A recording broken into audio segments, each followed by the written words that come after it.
Hey, what's happening? I'm Sita-pati, and I'm sitting here on my deck. For those of you who listen to the Red Hill Conversations podcast, this is where we record that podcast. Normally we'll be sitting at a table with some chairs. I'm here by myself today. I'm just sitting on the deck. I wanted to talk to you today about a book that I read recently, a while ago. It's called The Starfish and the Spider. The Starfish and the Spider, The Unstoppable Power of Leaderless Organizations. Pretty interesting book that talks about decentralized organizations. It's a subject which is very near and dear to my heart, something I've been discussing, talking about over the last few years.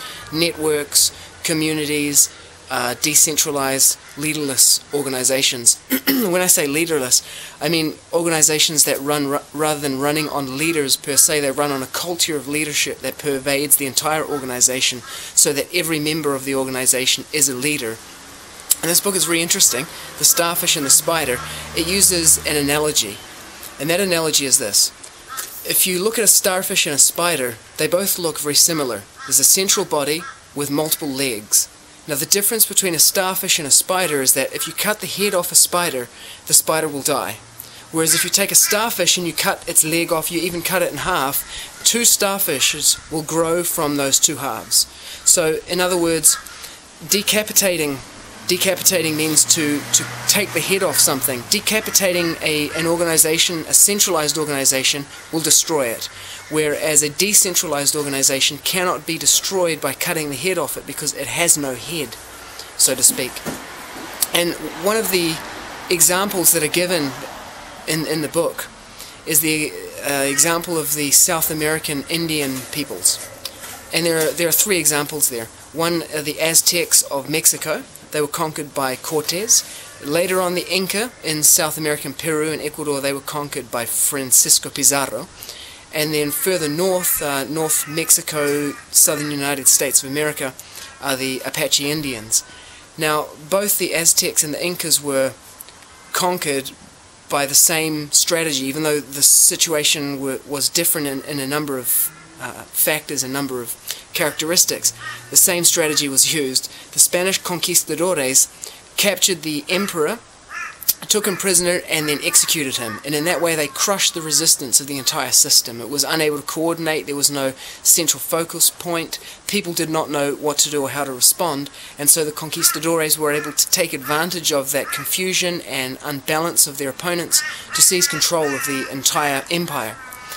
Whereas with the Apache Indians, the Spanish were never able to actually conquer them.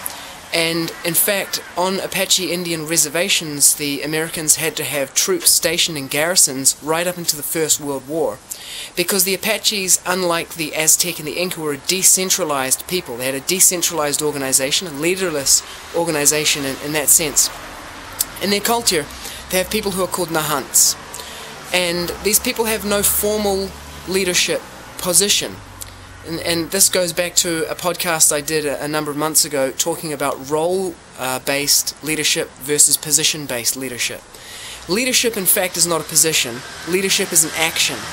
And when that's purely understood, that actually, Chaturvanya Mayashashtam Guna Karma Vibhagashaha, that actually everything rests on guna and karma, or qualities and activities, rather than on varna, or static positions, labels that you put on people, posts. It really comes down to qualification. Leadership is an action, not a position. So there will be people who are nahants, and they're just, we would call them spiritual leaders. Another example that's given in the book is Al-Qaeda. Now remember when they were explaining in the media about Osama bin Laden, they said he's the leader of Al-Qaeda, but he's not a leader in a traditional sense. He's more like a spiritual leader who gives inspiration and direction, and people follow him voluntarily. Spiritual organizations, in their purest sense, are purely volunteer organizations. There's no coercion for people to follow. So the Nahants, they are persons who people follow because they're inspired by them. They look to them for direction. They look to them for cues to how to define a situation, how to respond to it. And that's just natural, that there are people who are born in human society, and people will naturally turn to them to see, oh, what's happening and what should we do? So there's no central government for the Apache Indians that says, now we will fight, or anything like that.